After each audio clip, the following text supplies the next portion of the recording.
warahmatullahi wabarakatuh. Hai, perkenalkan nama saya Inggi Mulyani dari Pendidikan Kimia 6G NIM 41 UIN Syarif Hidayatullah Jakarta.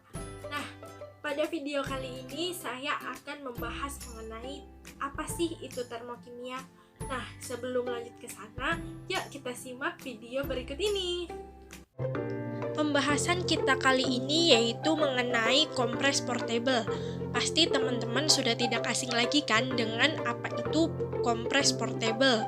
Kompres portable ini sering digunakan untuk meredakan sakit perut atau pegal-pegal pada kaki, tangan, badan, dan lain sebagainya. Nih, contohnya ada pemain sepak bola yang terjatuh dan kram, maka akan dikompres dengan kompres portable ini. Kompres portable terdiri atas dua jenis, ada cold pack dan hot pack. Apa sih bedanya? Cold pack, bagian dalam kantongnya berisi serbuk amonium nitrat dan bagian luarnya berisi air yang mudah pecah. Nah, jika kantong ditekan, air akan melarutkan amonium nitrat, terjadi proses endoterm dengan adanya penurunan suhu. Sedangkan hot pack berisi natrium tiosulfat cair serta bentuk kristal induk yang berada di pojok kemasan. Apabila induk kristal ditekan, akan terjadi kristalisasi pada natrium tiosulfat. Proses kristalisasi merupakan reaksi eksoterm dengan kenaikan suhu. Pokok bahasan kita pada kali ini yaitu mengenai termokimia. Nah, teman-teman sudah paham belum dari video penjelasan tadi mengenai termokimia? Apa sih hubungannya? Nah, sebelum ke sana, kita harus perlu tahu dulu nih, apa sih yang dimaksud dengan termokimia?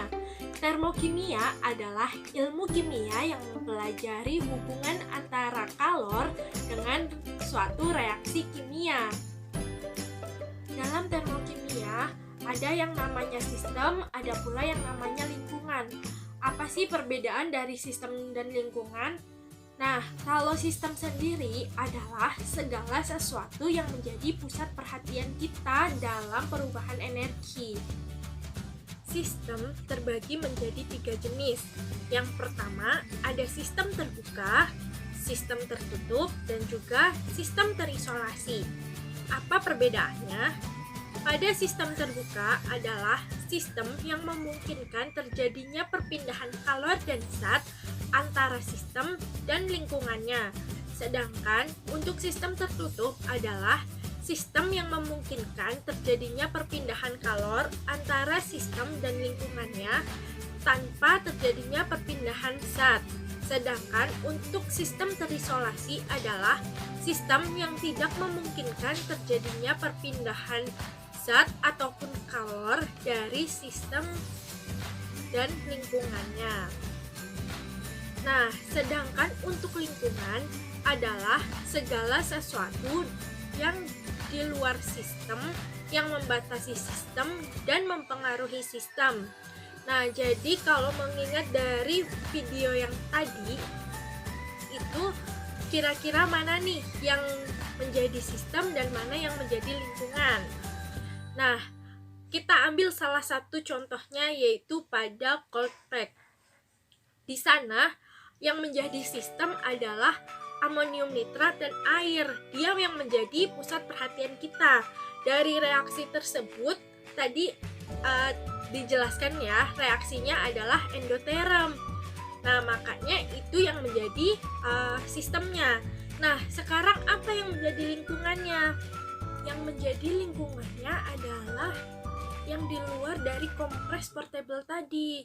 Kulitnya yang bergambar itu biasanya itu merupakan lingkungannya. Tetapi juga bisa tangan kita. Tangan kita juga termasuk ke dalam lingkungannya. Kalau misalnya kompres portable itu ditempelkan di kaki kita, maka kaki kita juga termasuk ke dalam lingkungannya. Sekarang kita akan membahas mengenai hubungan sistem dengan lingkungan. Ada sistem, ada lingkungan.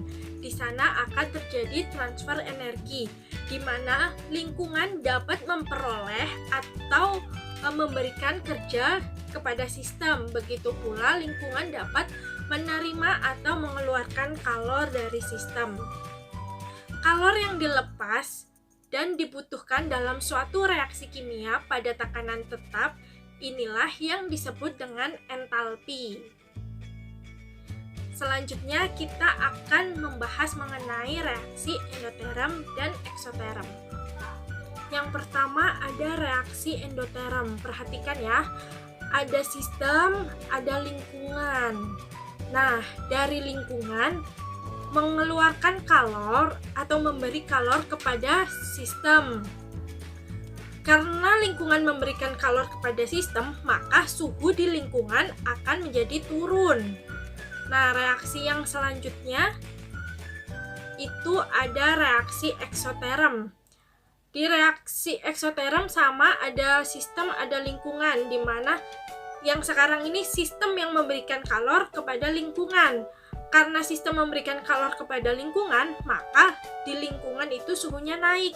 Maka kalau kita pegang itu akan terasa panas. Demikian video penjelasan saya mengenai termokimia. Ternyata belajar kimia itu tidak sulit ya, karena kimia dapat kita temui di kehidupan kita sehari-hari. Kurang lebihnya saya mohon maaf. Wabillahi taufiq wal hidayah. Wassalamualaikum warahmatullahi wabarakatuh.